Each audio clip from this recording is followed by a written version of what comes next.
को स्वागतम। आजिर साई विश्वास चैनल रे साई बाबांकर अंतर्जामी विषय रे आमे आलोचना करिबा। परम प्रेममय सद्गुरु साईनाथंकर बाल्यकाल रे हेला अयमरंभ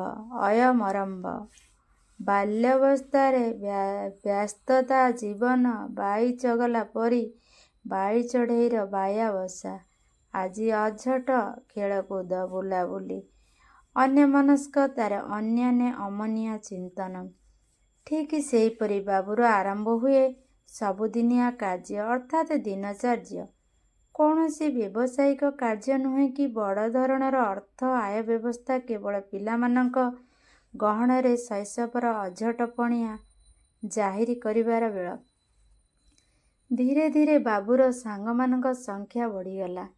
जणे जनकर बगुलिया पाटी लगा थंग थंग कथारे आउ जणे भी ताल देई बनीगले बढ़िया सांग। चलिला खेलकूद खाइबा पछरे अल्प पेटकू भात खेलकूद करी जेमिति देखी समय बिताउछंती। यह ही थिला बाबूर छोटिया मनर मार्मना मंथन। पिलामानंक सह बाबू जेतिकी खेलु नथिले ताठारु अधिक पाटितुंड गंडगोल करुथिले। माँ पाखकू अभियोग आसुथिला प्रबल काहाकू बाबू बाड़ेइलेଣି तो काहाकू चिड़ी चिड़ा करी अस्तव्यस्त कलेଣି काहाकू खेଳରେ हराई तार ईर्ष्यार शिकार हेलेଣି तो काहा सह तालमेल न पड़ी हाताहाड़ी जाए कषा गलाଣି। एमितिया छोट बड़ अभियोगर बाबूर माँ को जଣା थाए। पिलाए छोट पिला तो यही एमिति होउथिले परे समय आसिले बुझीजिवे कि एमिति कथा भावी माँ कथा को न धरी पुओ को सेमिति आकट करती नहीं। धीरे धीरे बाबू बालुंगामी बढ़िबाकू लागिला। बारंबार अभियोग आसिला परे माँ एथर तिले टिके पुओ को नाली आखि देखाइला। बाड़ा बाड़ी मध्य कले। दिनकर बाबू तो अति रागी जाई मारधर करिबाकू बाबू कहिला, माँ तमे मते एते जोरे बाड़ौछ मते भारी काटुछि। मु तम सह आउ कथा हेबिनी किंतु मो खेल मु छाड़िबिनी। आउ जदि तमे बेसी मारी मु कांदी कांदी तम पणतरे लुचिजिबी।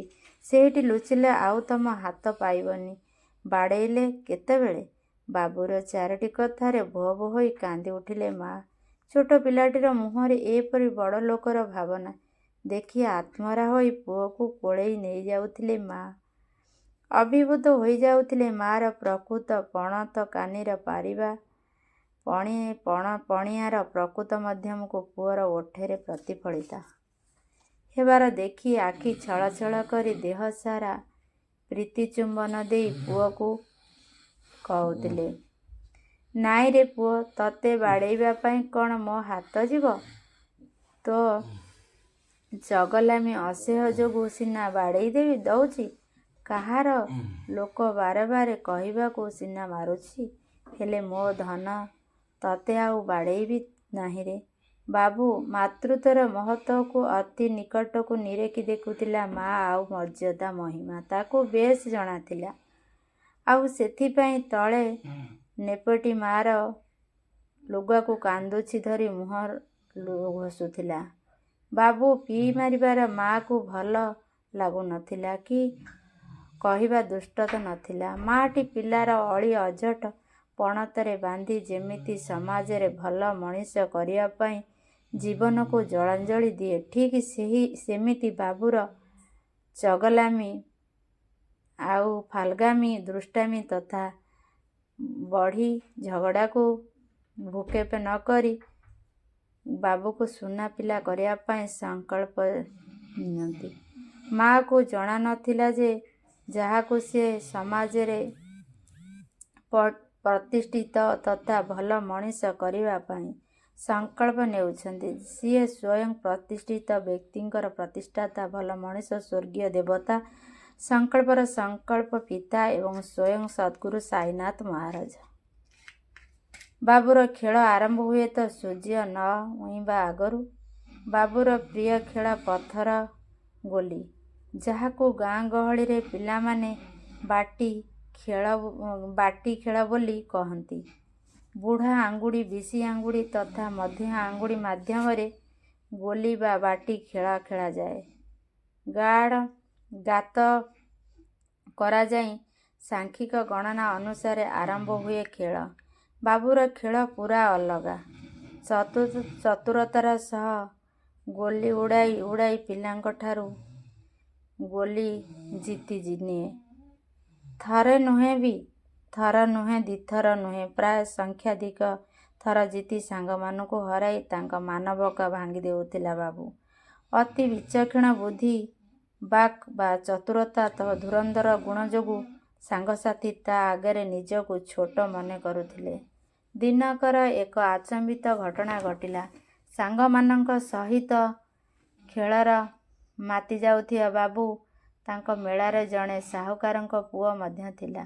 ବାବୁ କୌଶଳରେ ତା'ଠାରୁ ସବୁ ଗୋଲି ଖେଳି ଜିତିଗଲା। ଯେହେତୁ ସାହୁକାର ପୁଅ ଜିତିବାକୁ ଛୁଙ୍କା ଥାଏ, ବାବୁଙ୍କୁ କିପରି ଓଲଟ ଖେଳରେ ହରାଇବା ସେଇ କଥା ଚିନ୍ତା କରି ଗୋଲି ଆଣିବା ପାଇଁ ଘରକୁ ଦୌଡ଼ିଲେ। ଘର ଭିତରେ ଚାରିଆଡ଼େ ଖୋଜିଲେ ଗୋଲି। କୌଣସି ଜାଗାରେ ପାଇଲା ନାହିଁ। ସେ ମନରେ ଜିତିଲିବା ଜିଜ୍ଞାସା ଥିବାରୁ ପୁଅର ଗୋଲି ଖେଳିବା ନିଶା ମୁଣ୍ଡରୁ ଓହ୍ଲାଇ ନ ଥାଏ। ବାବୁକୁ ଯାଇ କହିଲା, ଆ ତୋର ମୋର ଖେଳିବା, ଦେଖିବା ଏଥର ଖେଳ ଜମିଯିବ। ବାବୁ ସାହୁକାର ପୁଅ ପାଖରେ ଗୋଲି ନ ଥିଲା ଜାଣି ପ୍ରଥମେ ମନା କଲା। କହିଲା, ତୋ ପାଖରେ କିଛି ଗୋଲି ନାହିଁ, ଖେଳିବୁ କ'ଣ? ସାହୁକାର ପୁଅ ହତୋତ୍ସାହ ନ ହୋଇ କହିଲା, ଦେଖ, ମୋ ପାଖରେ ସିନା ଗୋଲି ନାହିଁ, ହେଲେ ଗୋଟିଏ ଭଲ ଜିନିଷ ଅଛି। ଏହାକୁ ଯଦି ନେଇ ତୁ ମୋତେ ଖୋଲି ଧୀରେ ଦିଅନ୍ତୁ ନା, ମୁଁ ଖେଳି ଜିତିବା ପରେ ତୋତେ ଫେରାଇ ଦିଅନ୍ତି। ବାବୁ ତା'ର ଖେଳୁଆଡ଼ ମନୋବୃତ୍ତିକୁ ଆଖି ଆଗରେ ଦେଖି କଲା ନାହିଁ। ଶାଳଗ୍ରାମର ମହତ୍ତ୍ୱ ସେ ଆଗରୁ ଜାଣିଥିଲା। ଏପରି ଦୁଇ ସାଙ୍ଗ ଭିତରେ ପ୍ରଚାରିତ ହେଲା, ଜିତିବା କିଏ, ହାରିବା କିଏ। ଆଜି ଏତିକିରେ ସାଇବାବା ସନ୍ଦେଶ ଶେଷ ହେଲା। ଆଉ ସାଇ ସନ୍ଦେଶ ଯଦି ଆପଣଙ୍କୁ ଭଲ ଲାଗିଲା, ତାହେଲେ କମେଣ୍ଟ ଆଉ ସବସ୍କ୍ରାଇବ୍ ଆଉ ଲାଇକ୍ କରିବେ।